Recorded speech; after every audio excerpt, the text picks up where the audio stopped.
Hello and a very warm welcome in the next episode of Sphere IT, the podcast. I am your host, Monika Soja. I am a UX UI lead designer in the Virtus Lab, the driving force behind the whole Sphere IT.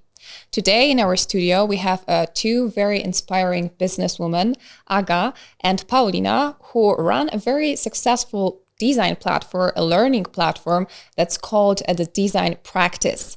And today we have a very interesting subject because we're going to talk about actually learning design, what course is best for the people that trying to break into the industry and trying to learn UX, UI and jump their career.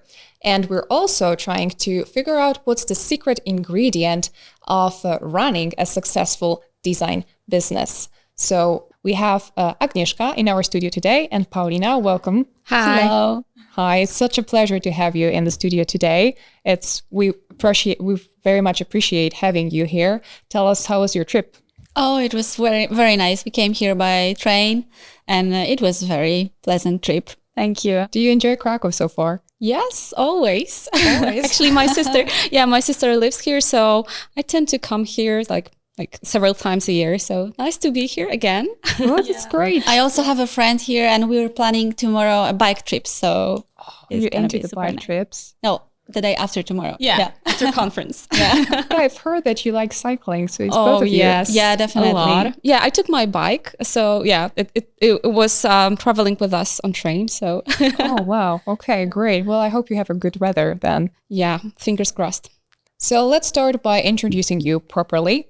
Aga, you describe yourself as a coding designer, passionate about crafting HTML and CSS, and your expertise lies in creating web layouts. Can you elaborate on that a little bit? Oh yeah. So actually, I'm retired a little bit in that sphere, but yeah, I began with web development, but soon afterwards, I really wanted to dive deeper into design. So I think that this combination and bridging the gap between design and dev is something that really fascinates me.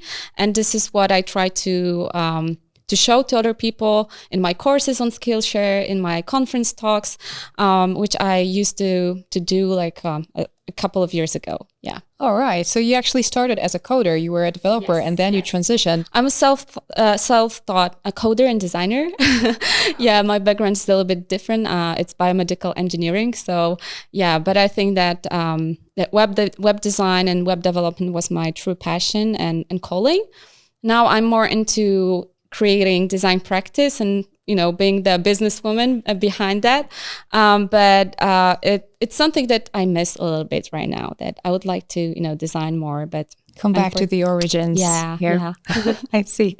Well, that's very impressive. So I've seen that did a little bit of digging, and I see that you both have a very strong spark and a willingness to share into the tech community. Paulina, you also the partner in crime. You're also a co-founder of another initiative called Ahoy, right? You were sharing into the community as well. So now in the field of in the industry of the design, you are already very well known individuals. You have your own course and your own business, the Design Practice, right? And so I was wondering if you could tell us where is the origin? Where did it come from? Was it the idea for the business, or does it come from this need to share to the tech community? Could you tell us something about that? Yeah, actually, we were both involved in creating a community of designers. Aga by making workshops, leading workshops on coding, and I was organizing conferences for designers for many, many years. And we started to cooperate with each other. I attended Aga's workshops to learn how to code, and Aga was making workshops as well on my conference I organized, Element Talks. And then step by step, we started to cooperate and making projects together. So we organized a conference in 2018 on UX design. And then we wanted to make another edition in 2020, but COVID hit everyone. Yeah. So then we changed this conference for online.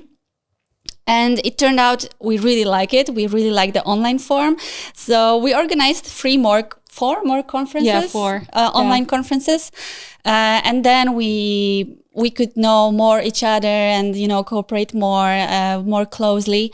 So after that, Tom Biskup wrote us that he's thinking about making an online course on web design. So we thought, okay, let's start a new thing. Let's start design practice and let's publish online courses.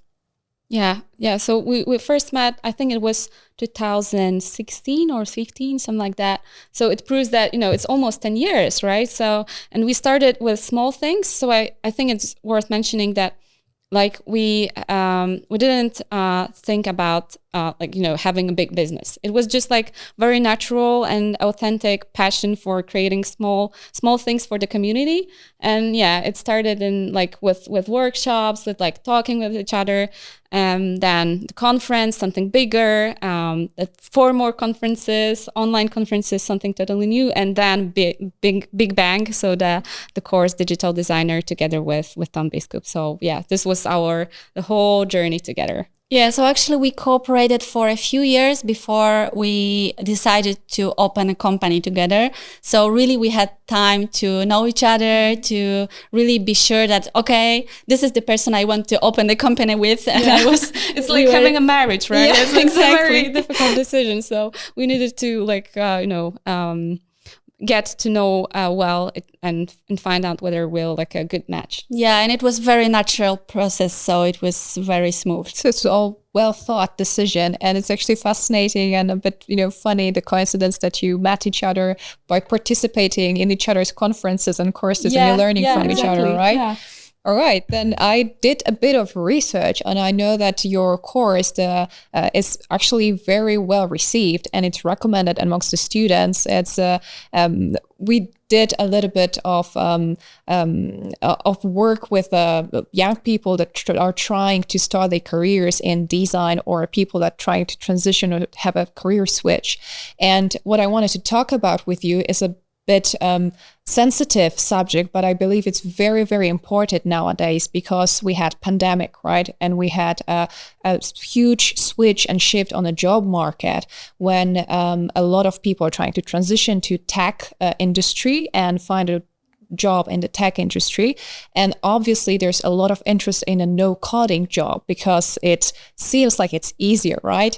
And you can stumble upon a lot of commercials, particularly on social media, when you see the job offerings or like course offerings that says basically start your learning with us in you don't need coding, you don't need much of a skill, and in 3 months we're gonna make a designer out of you, and you're gonna have a great paid job, and it's gonna be easy, and you're gonna be wealthy and lying on Bahamas, and basically. And as a professional that's working in the field for a couple of good years already and doing recruiting designers, it does sound a bit tricky for me, and it sounds a bit off. And as a business owner that you own and your business and your learning course company for, you already said so many years, you've been through so much. What do you think about that? What can you tell us about that? Yeah. So first thought that I have, I think it's that nobody will do the work for you, right? So even if you participate in a great course with the best design ever, it doesn't guarantee that you'll get a job. So you need to put this effort yourself. So if you see such advertisements, that your first sign should be, well, whether do I want to participate in such a course that it's so aggressive in the communication? And I think that we can both say that we're not fond of such a narrative that you can quickly land a new job with a big salary, because money is not the motivation for us. The pure motivation I think that for us to do design practice and for also promoting our courses is like, trying to ignite the spark in people, trying to show them the sheer passion for designing, to help them to transform their skill set. But, the most important thing is that they should want to do this transformation. They should want to have this like the career makeover, not just for earning more money, right? So I think it's super important for us, for our organization and our teachers, the authors of the courses as well. Yeah, I agree. And I don't think that this practice of promising great job after 3 months course is a good practice on the market because we know how it works as a publishers of the course. We can't give a guarantee to anyone. So on one hand, it depends on you how you use the course. So we are also taking part in many courses. We are learning a lot. So we know that when we are devoted to making the course and participating, using the community around the course, sometimes it's changing our business, right? Yeah. So it can have really big impact, but sometimes we just, do the course, but not really involved in it. And it doesn't have such an impact on our lives. How can it shape your business? You said that it shapes it can influence of your business as well. So how so? Because usually we tend to attend courses that are related somehow to our business. So I don't know, marketing courses, AI courses, automation courses. So this is why it changes our business, because we learn new things, we learn new practices from other experts, which is also super inspiring and gives us motivation. So this is why if we're engaged in the course and if we want to learn something new, we truly can find some things that we can easily apply afterwards and in our day-to-day job. So yeah, and it's the same with learning design or coding. It like you need to be devoted and involve yourself in this community, especially because community is a super big part of the learning. So watching videos is not enough.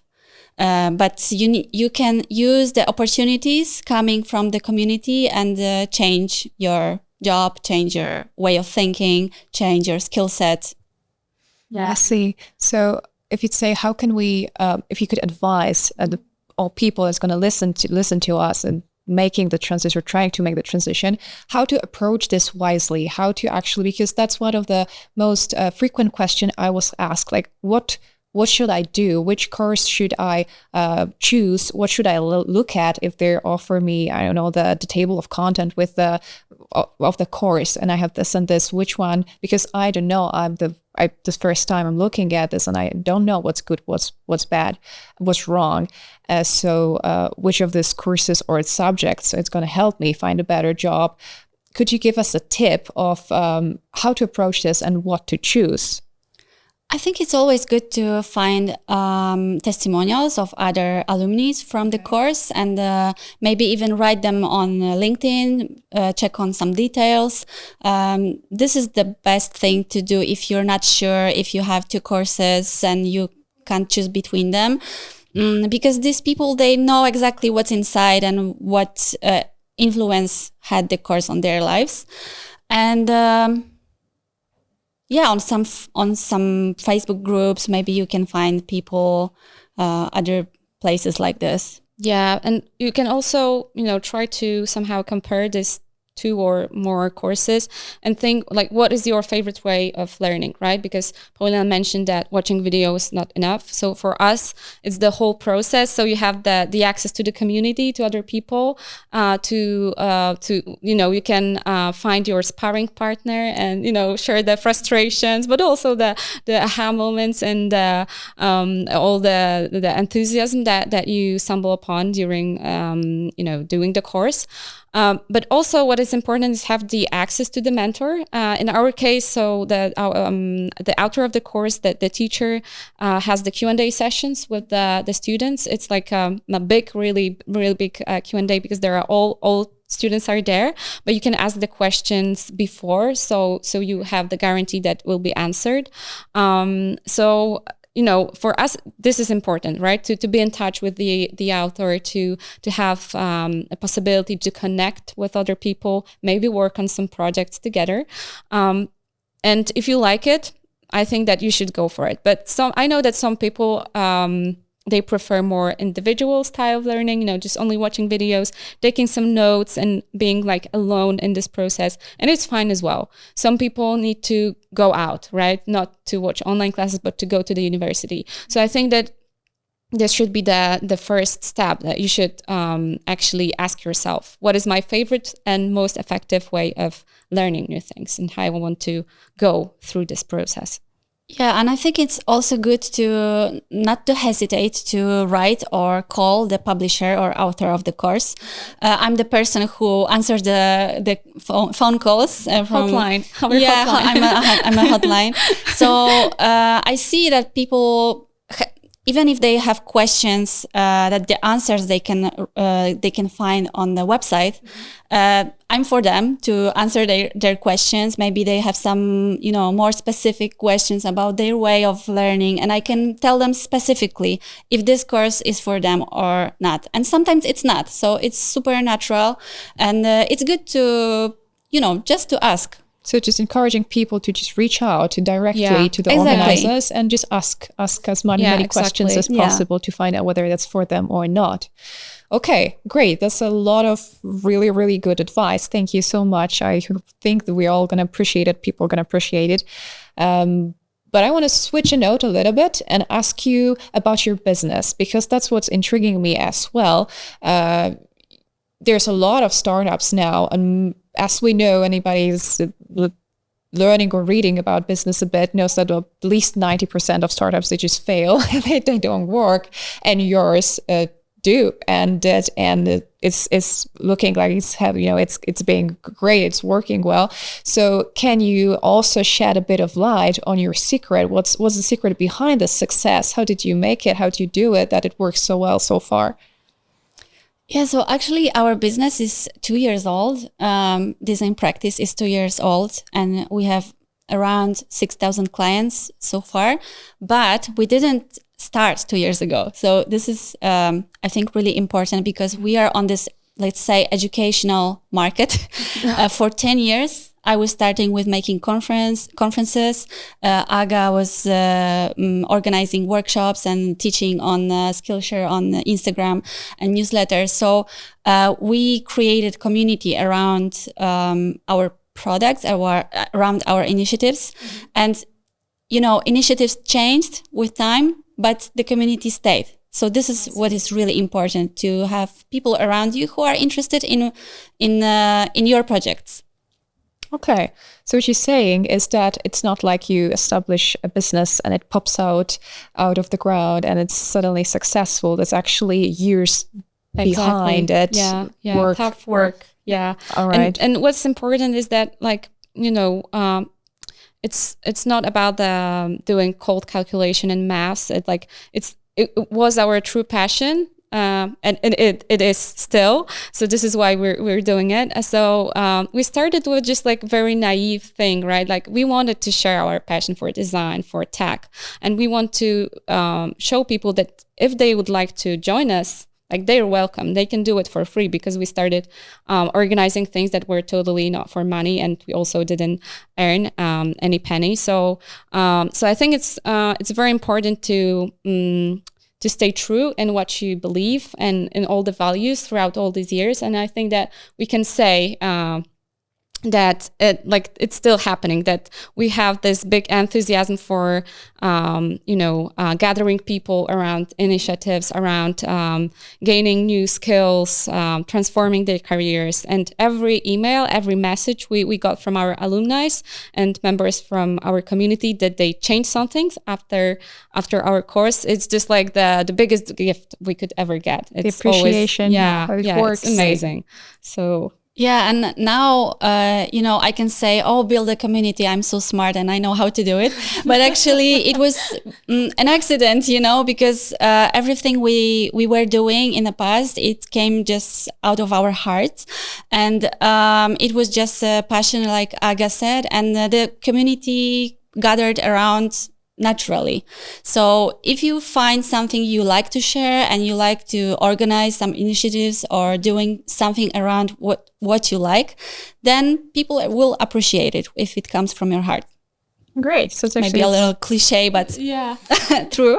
well, if it's work, it doesn't matter if it's cliche or The not. only fact that it's like a thing that maybe differentiate us from other people or organization is that we do it really like we have this determination, right? Because there are so many years, and there were some times that we were tired because like we didn't see any money, or we do things that were like for at least like 50 people, but we do it like in a team of 4.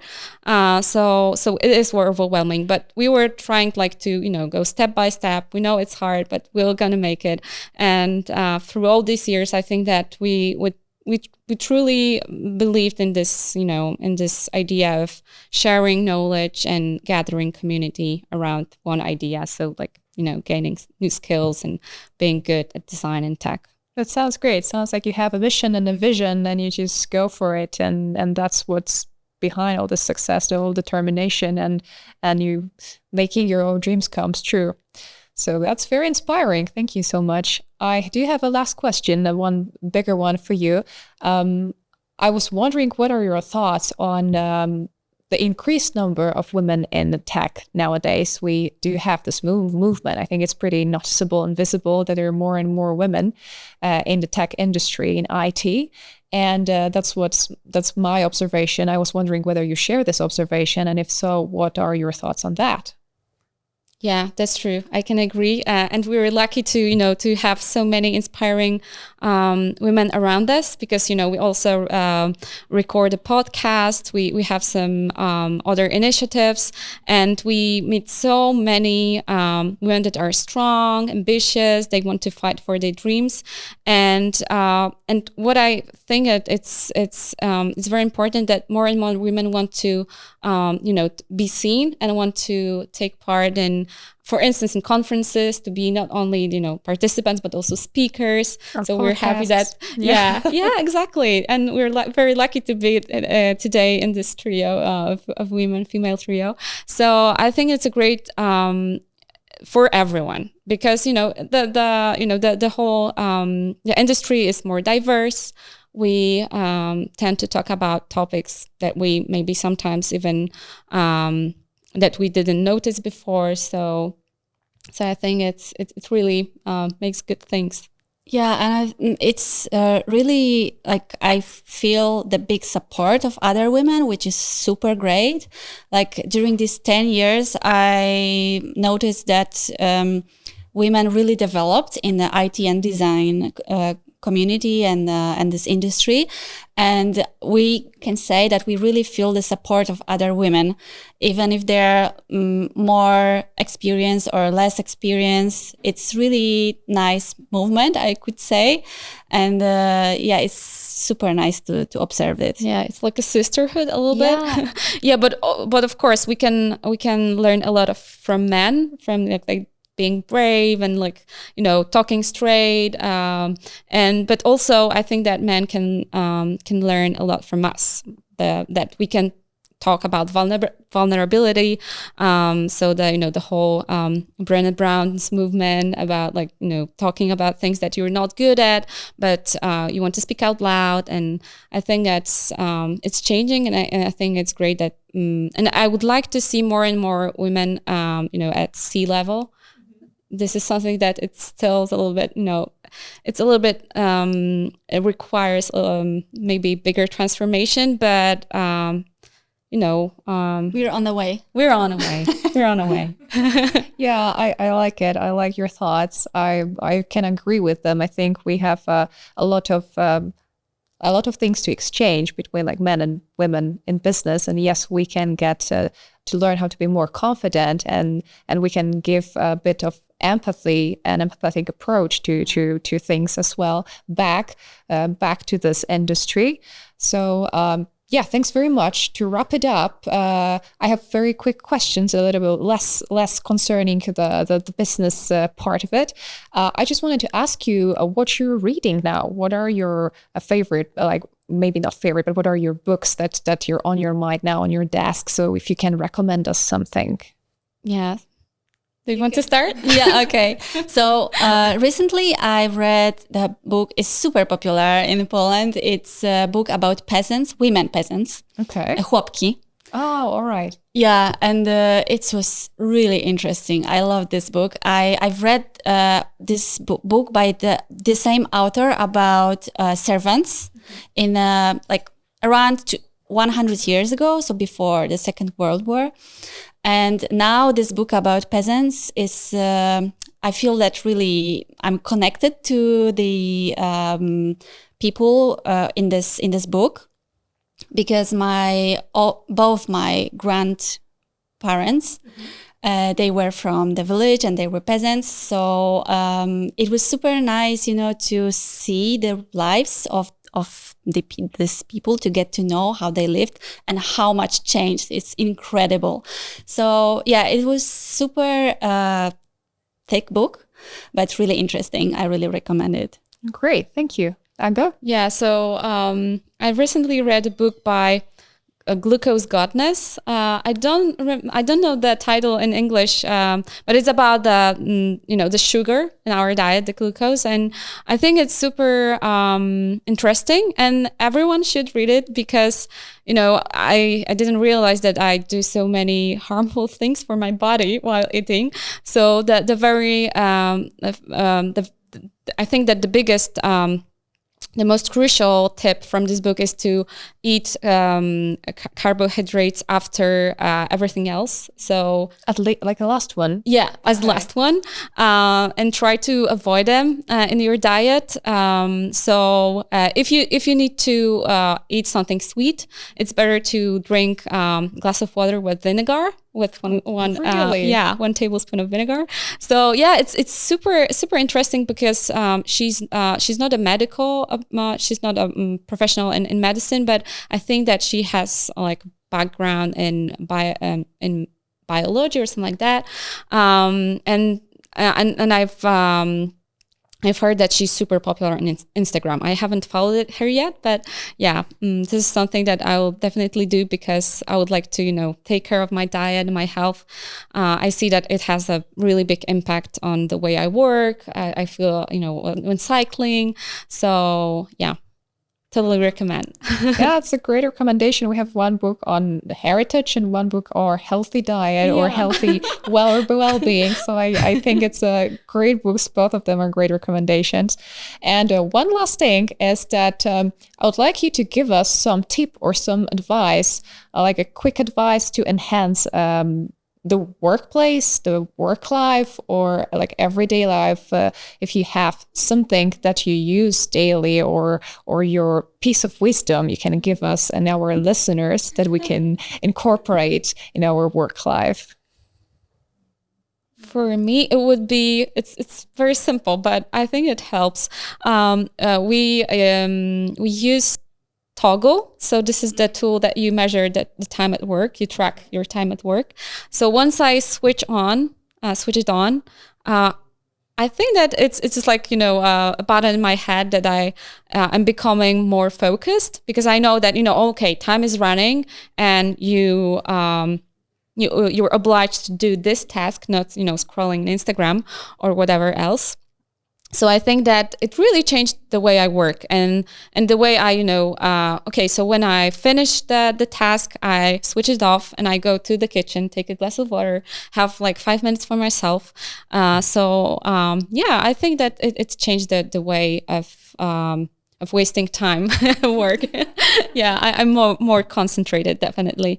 Yeah, because timer is running, so you need to focus on the thing that is running, right? So you want to finish it and turn off the timer. Maybe from the physical world, it's not something I use every day, but I started today. And I think it's good. I started to sit on a fitness ball instead of the chair. So Okay. Yeah. I see. But while working. While working, Okay, yeah. okay. And I tried it today, and it was really nice. So Did you ever fall off it? Because I tried and I fell. I was like, oh. no, but you know, you need to move all the time just I to see, keep the okay. balance. So your body is moving. And it's not sitting on one spot. So it's much better for the spine. Yeah, so it's better for your spine, and it's funny for me because I was on a call with Paulina and she was like super in a jumpy mood bouncing, and she was all the bouncing. So I'm like, okay, having fun, why not? Yeah, all right. Okay, great. Thank you so very much. There were all the questions I had for you. So once again, thank you so much for coming here. We appreciate it. I'm sure I had a wonderful time. I hope it was as joyful for you as it was for me. And I'm sure for our listeners, it's going to be very informative and very helpful. So thank you very much. Thanks it was for super nice to thanks be for here. having us. Thank you. Great. And to you, my dear listeners, thank you very much for being here with us. If you want to explore more episodes on Sphere IT podcasts, you can find us on YouTube, you can find us on Spotify or Apple Podcasts. So be updated, subscribe, and see you next time.